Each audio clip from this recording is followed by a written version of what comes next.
Welcome to Who You Know with Michael Sublett of Oddmost Pizza and Arthur Meeker of Extreme Graphics. We're shining the spotlight on businesses right here in the Pacific Northwest, celebrating their growth, their networking wins, and the impact they make in their communities. From small town gems to big community players, this is where connection meets inspiration. Hey. You can introduce. You start this time. Okay. I have a great guest today, Akida Ramsey, and he is the owner of a barbershop. And I'd like you to tell us about your barbershop. Akida Clips Barbershop is the name. I came up with the name because I haven't met another one of me. So I thought, just use the name, right? Easy branding. I opened the shop about a year and a half ago after cutting at another buddy's shop for about a year. And it just came up because I was looking for another space to rent a chair because I thought it was time for me to move from the location I was. Didn't work out. So the wife was like, hey, go look for somewhere to, post up. And these guys don't pay a whole lot for their space. So I was looking and nothing was panning out. And I almost settled on a really small location by the brick and mortar in town. And like last minute, it just kind of fell through. Well, I have a side gig, and my side gig is fitness coaching as well.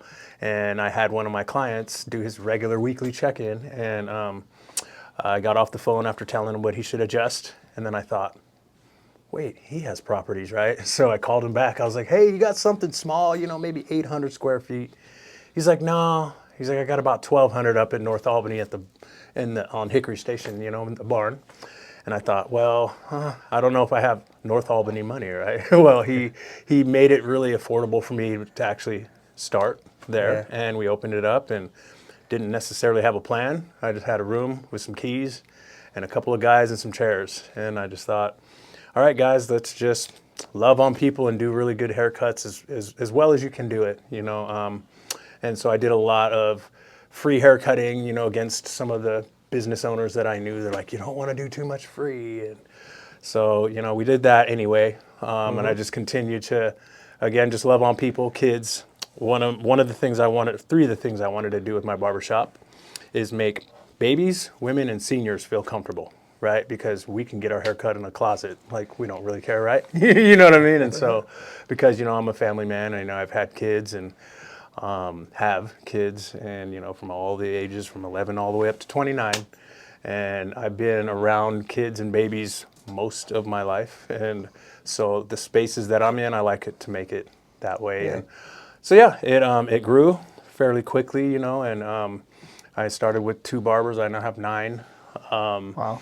And 6 months. So you needed the space you didn't even know. Right? You know what I mean? And so, 6 months in, I got a little flyer in the mail that said, hey, claim your plaque that says, according to Google, you have the best barbershop in the region, basically, according to the multiple 5-star reviews. So I was like, oh, cool. I didn't, sign up for it, but I'll take it. It's a good accolade, to have, good for business. Yeah. I didn't set out to do that. Congratulations on that. Thanks. That is big. Thanks, that man. just shows it's based on the reviews and that people leave, and that's huge. Yeah. That people love your service. So. You had said something about when you went into it, you're like, I just need to, you worry so much. My accountant gave me some really good advice when we were first starting out, because it's like, I'm worrying about this, I'm worrying about that, and am I going to do this? And like you were saying, with no real plan in a way, what you do, we know what you do best. Yeah. But he said that, Mike, just sell pizzas, dude. You can't, it doesn't matter. If you don't sell pizzas, you're not going to have any of these problems anyway. Yeah. So just focus on what you do. And so it sounds like that's what you did, and just, kind of took off from there. Yeah. It's really simple, though. Yeah. You just got to take care of people. But it's nice that you went into the kids thing. Of like I'm sure a lot of barbers and hairdressers and things like that, they probably are like, oh, I got kids coming in, that's going to be a nightmare. So the fact that you chose that is kind of like, hey, I'm going to really go after this part. That's because I know kids can be difficult. I'm sure you've got some stories. A couple, but honestly, there's maybe, I think, literally 2 kids that just hated their entire life and just had to leave mid-haircut. You know what I mean? And they were usually about 11 or 12 months, 13 months old, like babies. You know what I mean? And so I've been fortunate, man. No real horror stories. because I have a ridiculous amount of patience with kids. You know, I have 9 of my own, 2 bonuses, so 11. But of the 9, I have at least 6 that have a variation of the letters, the ADDs, the bipolars, the sensories, all that, right? And I believe at some point when I was a kid, a younger boy, I think I probably was somewhere within that range. And so I understand like sensitivities, sounds, noise, energy, right? And so I don't know, they call me the baby whisperer, right? You know, because the kid will come in and just be a boy, you know, because that's what they do. They're boys. Yeah. And one of my favorite pictures I posted online, it was just me with my hand on a boy's face like this, and I'm just cutting. And he was a sensory boy, right? And so it would just, he felt relaxed. And so that's where I believe a lot of the success came with our shop, because not only me, but there are other barbers there that are really, really patient with the youngsters, you know, and so. It's good. It's a good vibe. Yeah, I hear that on the street all the time. I know a lot of people might be talking and about, like, somebody will mention something about a haircut. I had a friend that likes get flat tops done, and he goes, "Oh, I got to go see Akida." And so, you know, and I hear that so you got a really great reputation. So good job for that, building that business up. You want to share some other good news, because you told me about a week ago what you're doing. Yeah. I'm actually opening my second location in one town over in Lebanon. You know, it's about, literally my house is drive time about the same time, because there's a few lights from my house in Knox Butte up to North Albany, you know, 15 minutes maybe, give or take. No traffic lights until I get into Lebanon. So it's, my house is right in the middle. It's a smaller shop, but it's right downtown in Lebanon on Grant Street, right in the guts. And I'm excited. You know, I spent some time in Lebanon years ago. I went to high school there a couple times and had some kids graduate from there, you know. And so, yeah, I'm excited, man. I'd say maybe about a month I'll be ready. Yeah. I'll be ready. I'll just split my time. 3/4 times at my big shop, a quarter time at the little one. You know, I have a couple of barbers that are actually ready to go to work in Lebanon as well. So good. It's good to see that you've ingrained those values that you want in your shop with the other people, and so then it's going to be consistently the same for anybody that comes in there. I like that. Yes, it's hard, man. Like, I'm sure you know, you've been doing this thing. You guys have been in the game for a long time. And you can tell. And it's very can tell. You know, you can't control people, right? You can't have them be like your minion. You know what I mean? So you just got to do your best to lead by example, you know, and be infectious. That way, you know what I mean? And tone and culture go a long way. You know, the energy you have in your store. You know, hopefully when you open a second store, because that's one of the most difficult things that I ran into is when you open your second store. You are split between time and things like that. It's hard because when they know you're going to be there every single day, it's easy to maintain that energy. When you're split and they're like, is he here going to be here? Is he not going to be here today? What's his schedule like? Things like that. You're going to deal with a couple different aspects of that may be challenging. If you have good people, you have good people. That's really it in a nutshell. Yeah. So, I look for good people. I would always say there's a lot of really good technical barbers out there, skilled hairstylists as well. However, what I would rather have, your integrity level on high, you know what I mean, and your skill level fair. You can train good people too. You know what I mean? So that's where I've been fortunate in that, you know. Question: how did you land on being a barber? I was born in New York, upstate. I lived there till I was about 5. Moved to Phoenix, Atlanta, back and forth. Grew up with my mom, single mom, very hard worker, amazing lady. And I believe I got my hair cut. I don't even remember. I can maybe count on one hand how many times I remember getting my hair cut growing up. Oftentimes I got my hair braided. But we ended moving from Phoenix up to Sweet Home, Oregon. And we rolled into town, and our family was the first family that looked like me. There were a couple kids that were adopted, and there was a couple kids that had, you know, a dad who, you know, lived elsewhere, but there was no black culture there. Had an experience that wasn't awesome going into a shop, and so I thought, I think I'm going to figure this thing out, because I grew up drawing. I used to be able to like to do things with my hands, so I'm like, I'm going to figure out how to cut my own hair, right, as a young teen. And so I got really good at cutting my own hair, left hand, right hand, back. And so my little brother started cutting him. And then for the next 30 years, I had a pair of clippers and scissors and a backpack. So I just did that for fun for my friends. And so that's where I got the main skill. Well, then I had not even known what a haircut costed for most of my life because I just did my own. I would see signs, you know, $8, $10, $12, $5. And back probably 2005, 6, 7, I was asking, hey, what's haircuts cost? And I was like, well, they're getting closer to $30, you know, a haircut. And I'm like, I thought, I'm not a guy who likes to turn them and burn them because I do a lot of energy out, a lot of energy in. I think it would just super drain me to try to do 15 or 25 haircuts a day, which a lot of the barbers did and still kind of do because I do other things outside of haircutting. So I thought I'd burn out. Anyway, so I learned what the pricing was. I went around town, asked everyone, hey, what's the standard? Where do they go? And there was a certain barbershop that they went to because they loved it, and I got their price point. I went and I sat in that barbershop and just kind of watched some of the haircuts walk out the door, and I was like, well, that looks about Supercuts quality. People are happy to pay it. I already know where I'm going to start my price point. So I finally ended up probably 2022 going to barber school in Salem, right around the corner over there, and 6 months, got my license and worked at a buddy shop for about a year. So that's kind of the journey on the barbering thing. Outside of that, I just done personal training since like 212, and then odd jobs for my whole life. You know what I mean?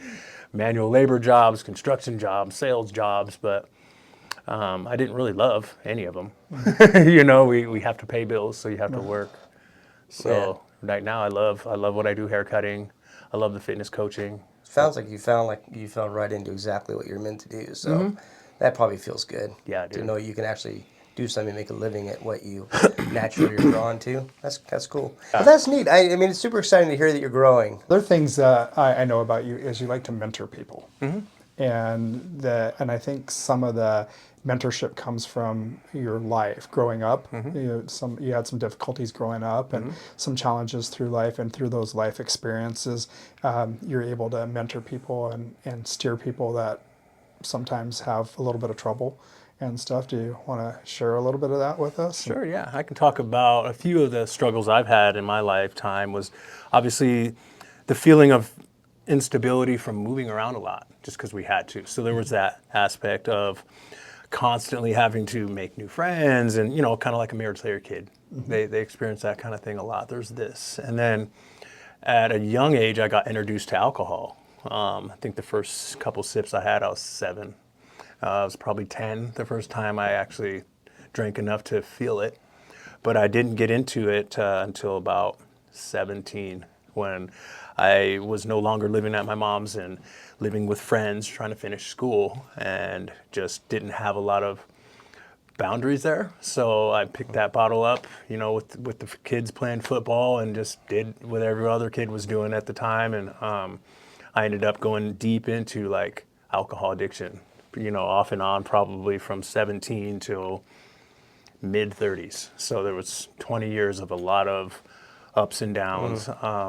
So the alcohol, you know, we experimented with the weed as well, maybe a few other illicit things. But at that same age, around 17, was when I started noticing these weird symptoms that I was having, right? I was a kid that usually got along with everyone. You know, I was animated, fun, thought I was funny, you know, ADD, all that.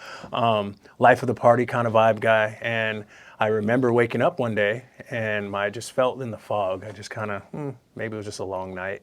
And so I was explaining it to my friends and who I was living with. And they were like, yeah, just drink a beer, you're fine. And no, it's not that. So the next day I woke up, same thing, but even worse. I could not focus on anything, and I felt really lost. I didn't know really more about how to explain how I was feeling.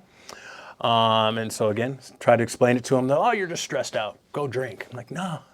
Day 3 now. I'm sitting in this room in California because I actually moved my senior year because of the habits that I had. I lost my senior year, so I'm going to go try it at another school with some other friends in California, right? Yeah. And so that didn't work.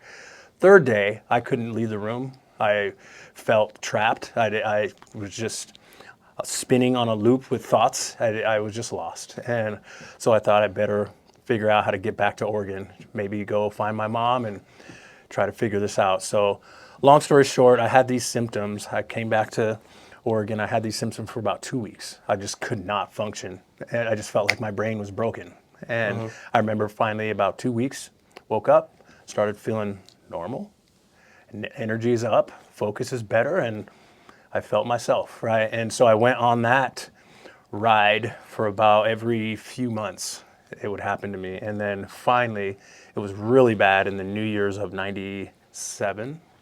I had an episode, my first, what I didn't know it as then, but it was a manic episode that I had that threw me into the deepest depression is what it was for 6 months. So I finally went into the doctor. I gave him these symptoms.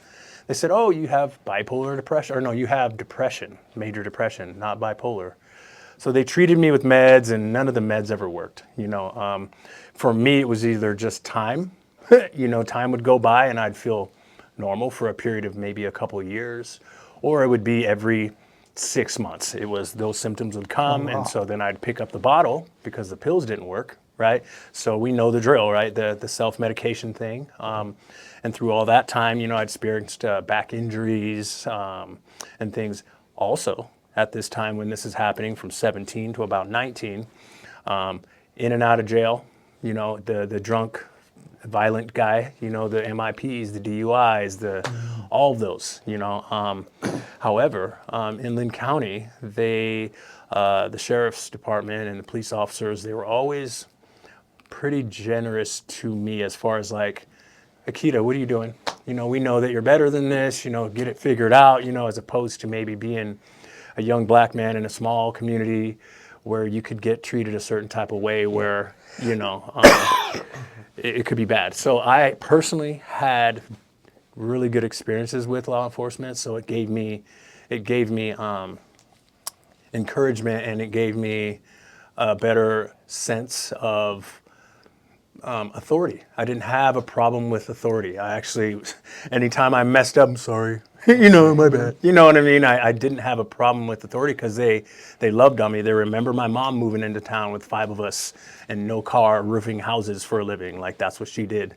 And they saw that. And so I got a lot of grace. I still got to be accountable, but when I got out, I got another chance. And I've even had law enforcement give me job references because they knew that I had a good work ethic when I was good, like when I was clean and sober. So I have the mental health piece, the incarceration piece, I have the addiction piece, and I finally, back in 2016, moved myself into an Oxford house because it wasn't like I had a problem not drinking when I felt well and focused, because I was always goal-driven. I was at good attitude, a lot of good people in my life, good support system. I'm good. But when those symptoms would kick in, there was nothing I could do. Like my faith, all the ingredients, the fitness, everything that you need to have a good, sound life, it just would not, And so I was like, well, I'm going to check into Oxford House 2016. And so that's what I did. It was right after another stint of being drunk and dumb and violent. 2014, I think it was the last time I was doing those things. And I stayed there for 6 years. I stayed at the Oxford for 6 years. I was able to go through those lows, and I even had a couple of highs, because rewinding the tape a little bit, during an incarceration, they gave me a medication that triggered a mania response. So they're like, wait a minute, you say you were diagnosed with major depression? Well, actually, you're bipolar because you've had an episode in the past, and this triggered that. So you have a different protocol now. Wow. Right? So Changed everything, didn't for it? many years. I was very blessed to, you might not think that it's a normal thing to say, but when I was incarcerated, I got a lot of support. I got a lot of help, a lot of education, and then I was in a safe place to go through these really, really bad mental health episodes where they had to take me a couple times to the state hospital because I was just out of my mind. But I was in a controlled environment. I didn't hurt anybody. I wasn't out on the streets freaking out and hurting people, but they taught me really well on how to manage myself in the highs and lows, right? So for example, when you're manic, or you guys probably or maybe know someone who has it. Yeah. They taught me, do everything the same, no matter what. Wake up the same time, even if you don't sleep. Eat the same things. Don't overspend, like all the practical things that you can do. So I got really good at doing that. During those times, I would take medication just to help stabilize my sleep, and it would usually last about 2 weeks, and I would come out of it.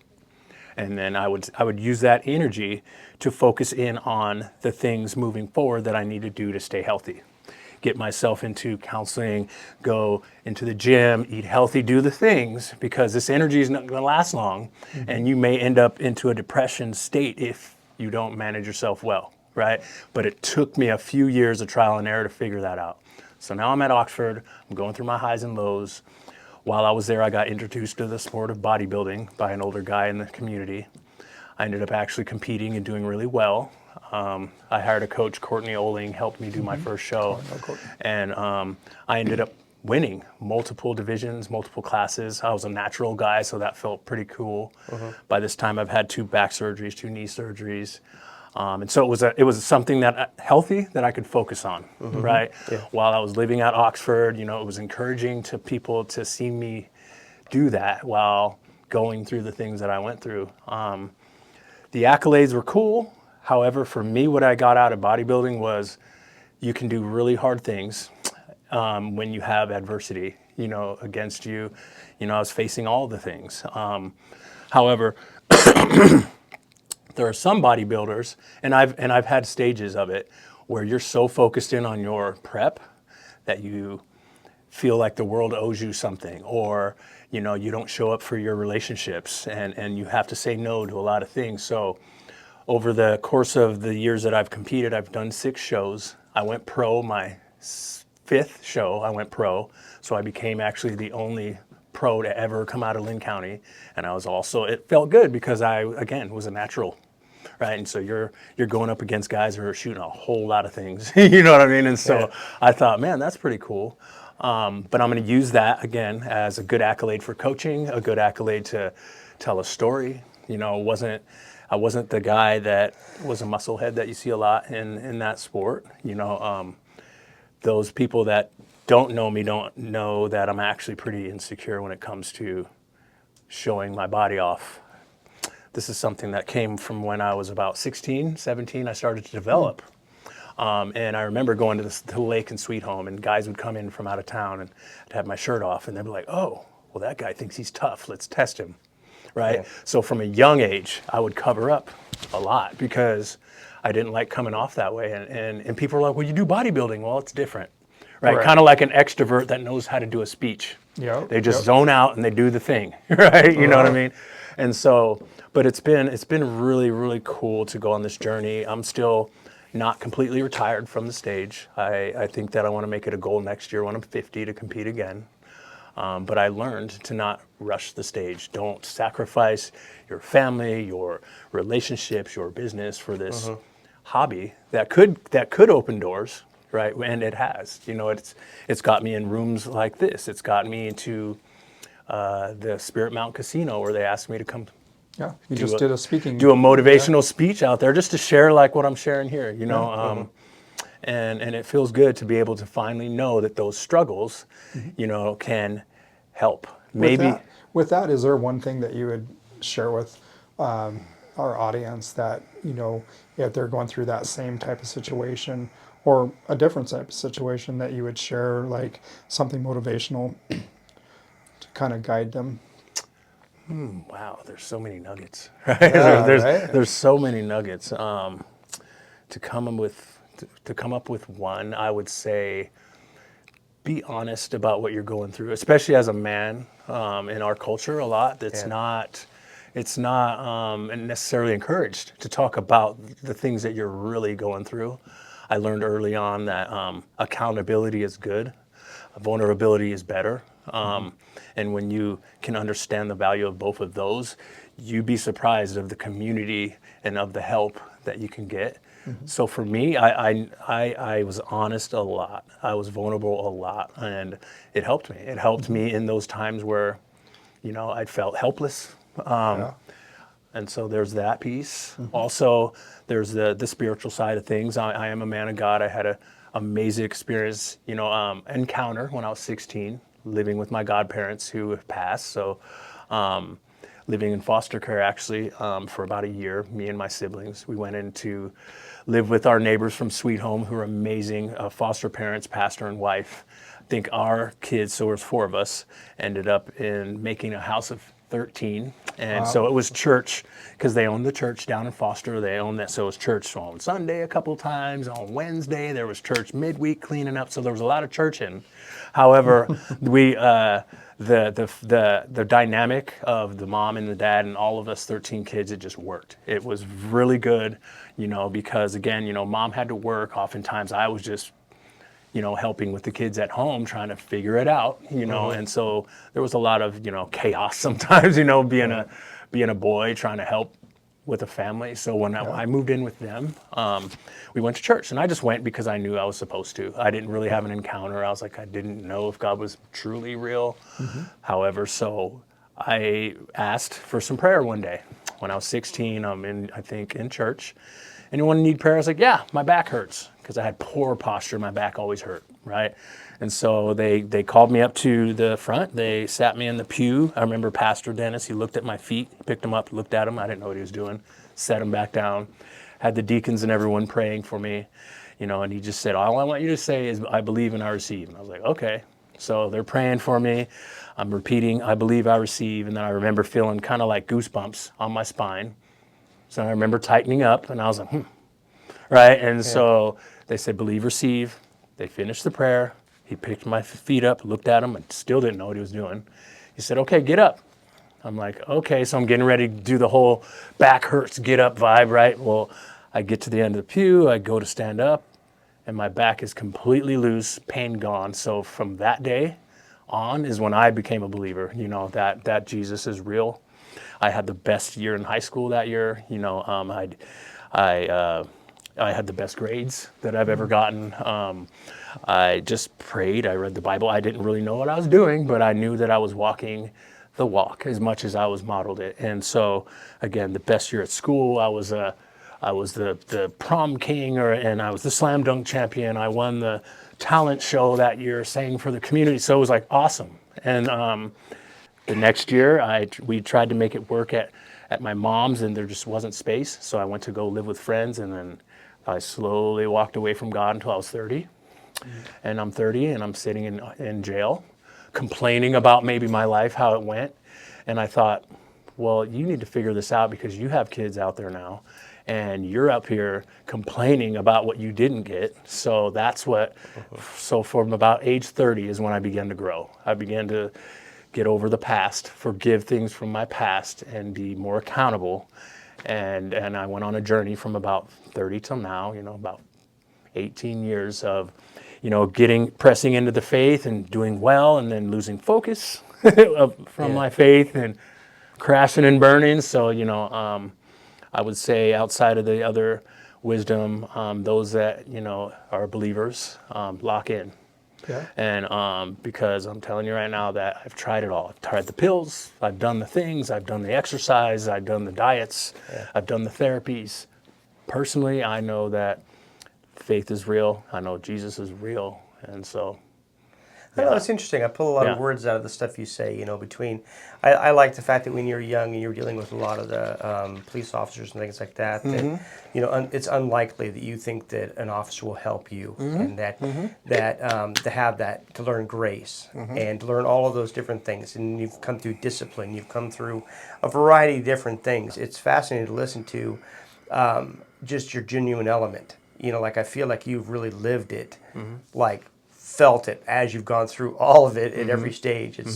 It's interesting. So have you ever gone back to New York, or gone back, to that side of the country and all that stuff? And does it seem the same as it did when you were a young kid back there and all of that? I mean, is it just a completely different world, and do you feel differently when you go back and forth? Yes. Yes and no. So when I was from about age 1 to 5, I was in foster care while my mom was getting things together and getting things prepared for us in Arizona, because her and my dad split. And I remember we had a good neighborhood. I had a foster mom, an older foster brother, foster sister. It's a really good experience. And we lived in a good neighborhood, trees lined the sidewalks. It was upstate New York, right? So it wasn't in the city. And I remember actually, our neighborhood looked a lot like some of the neighborhoods out in Albany. So that was good. But the next time I went back to New York was probably near 40 when I went for my pro card, and got that and went to meet my dad's side of the family, who is an amazing man.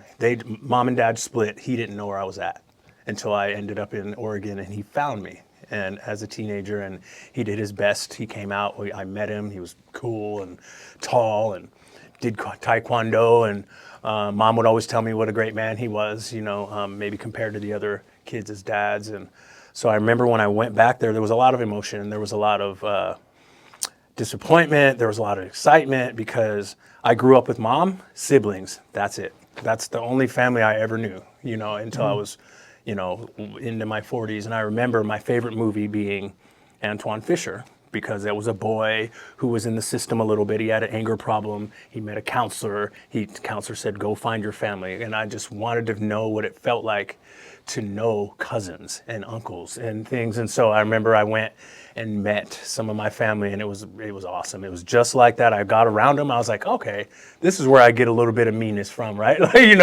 Because, I look different than most in Sweet Home, but there's a certain culture that I have and a certain energy that I have, so that sometimes I just gotta be small, and I have to be reserved and not really be myself. So when I did go and see my dad and understand that he's just like me, he's really animated, he's kind of goofy, he loves music. Some of my other relatives that look like me, I'm like, whoa, this is awesome. You know what I mean? That's good. And one of the biggest things is I got to know that our family on my dad's side came from the Black Montauk Indian tribe, that landed in Long Island, New York, right, in the Hamptons, right? And so I got to go to my great-great-grandma's house, which is now a museum, that was part of like the Underground Railroad. And I think at that time they intermixed the blacks and the Irish. They all lived in this neighborhood together, and I got to kind of go on a virtual tour there. I got to see like the grave site, and I just had a sense of, what is that, identity. Yes, we are children of God. Yes, we are our parents' kids, but I wanted to know more, you know what I mean? And it just was awesome to go there. And so, I'd been back and forth to New York a handful of times. One of my favorite times to the city was when I proposed to my now wife of 4 years. She's awesome, Tammy.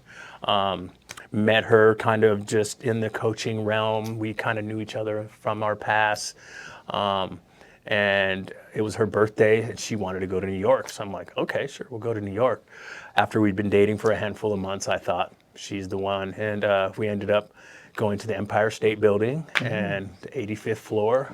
I sang her a song, and she said yes. So it was really very cool. Rad. You know what I mean? I want you to cut out my crying. Okay? Yeah. Stop it! But no, that's amazing. That the whole full circle thing was what I was kind of getting at, because you've been so well traveled and you've gone through all the different things you've gone through, and that's why I was kind of curious if you ever made it back to the beginning, and to see how much of that growth that you've had, and then to be able to pull some of those experiences back to where you're from. But that must have been amazing to go back and see the depth of where you came from in the beginning and all that kind of stuff. That would be neat.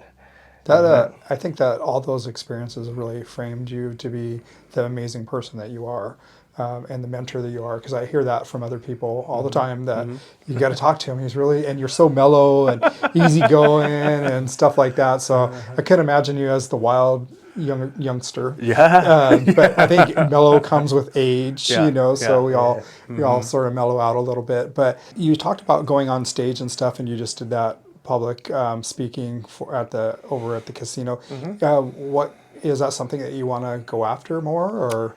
Yeah, I would love it. At low key, I remember in high school seeing, motivational speakers come by. Ron Hagee, he's still running around in the wheelchair. And, and I thought, dude, if I could inspire people by telling a story that's hard, that'd be awesome. However, the imposter syndrome that you battle with told me, well, you're not eloquent enough. You can't remember speeches. You can't, you know what I mean? And so I almost talked myself out of doing the thing, and however, I just winged it. I used a little bit of a slideshow, but honestly, I couldn't pay attention. I just talk like I did right here, and it'd be awesome. I've had a couple of other asks, for like a high school thing.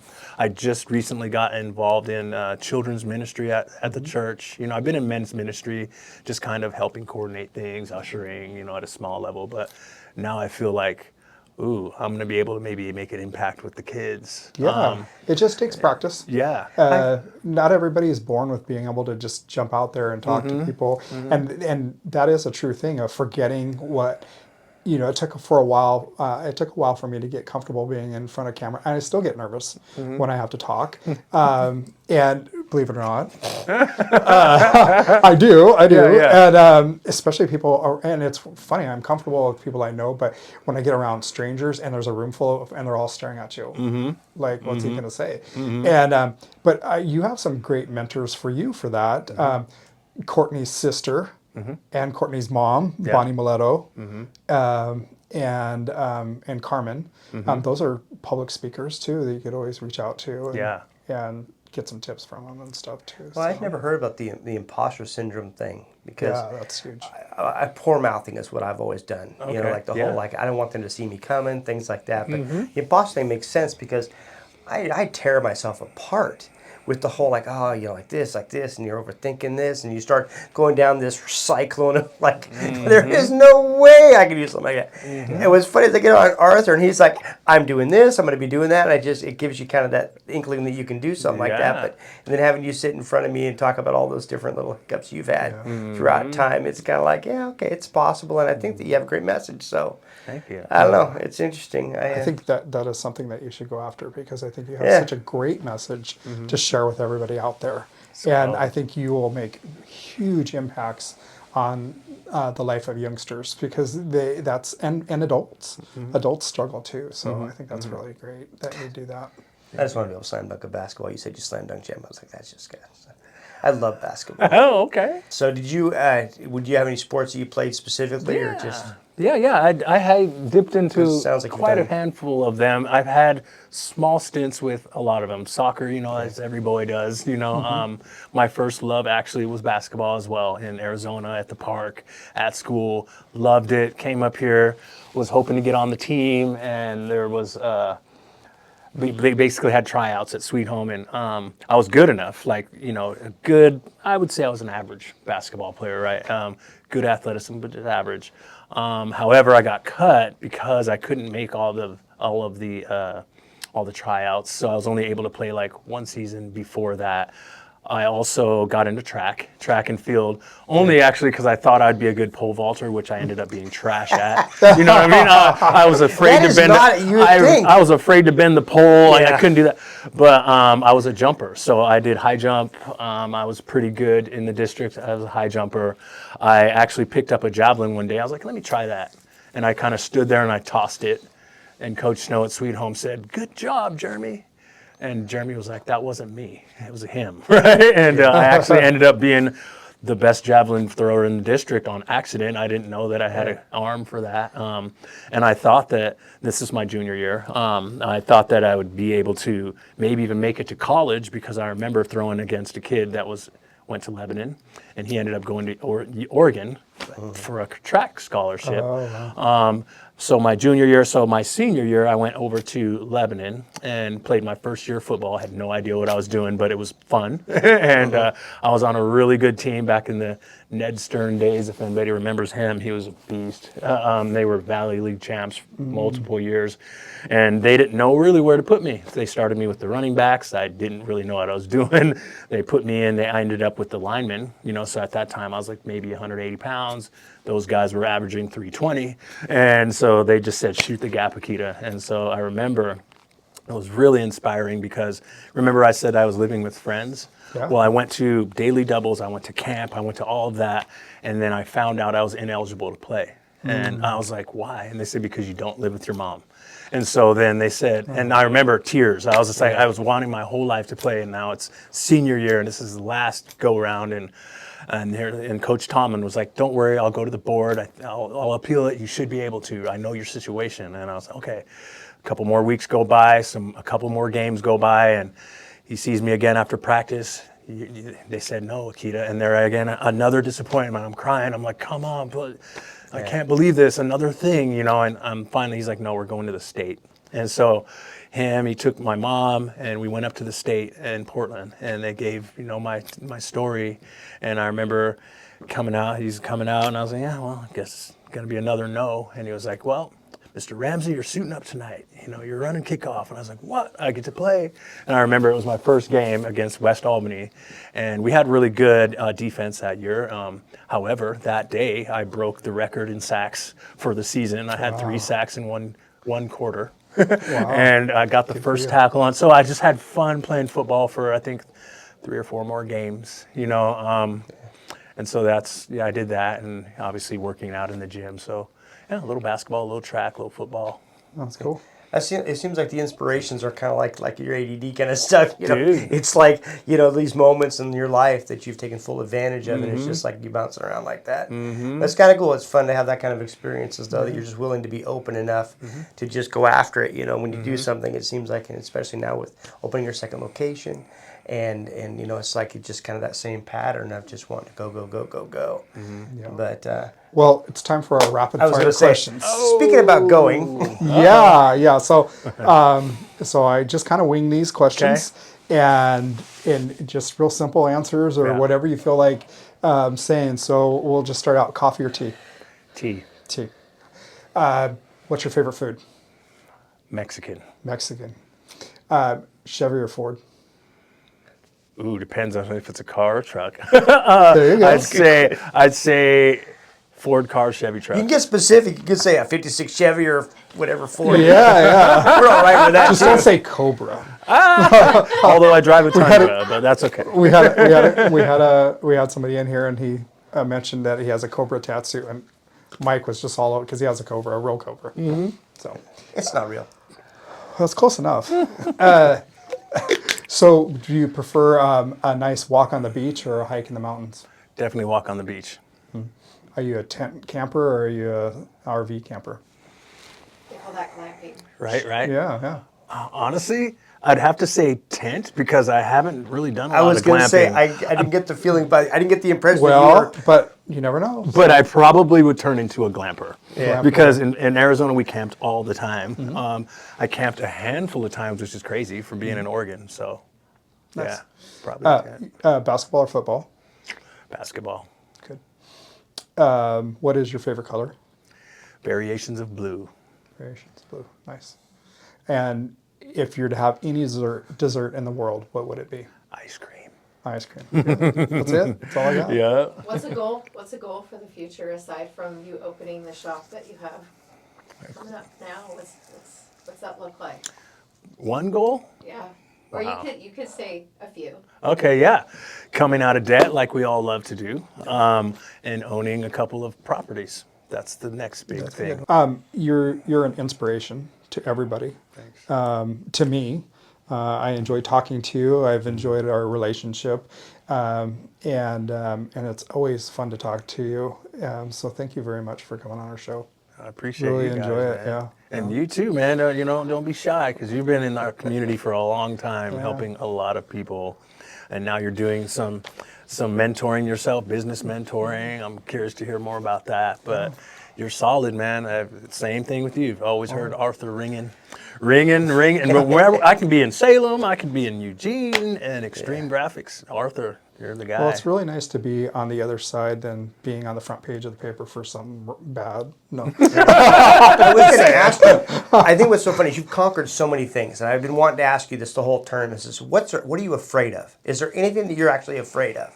No, as a man of God, you're not maybe supposed to be afraid of it, but it's a dying before I set something up for my kids and grandkids. There's that, Yeah. you know, because I just started. I just Yeah. kind of started, you know, and so I'm afraid of that, you know.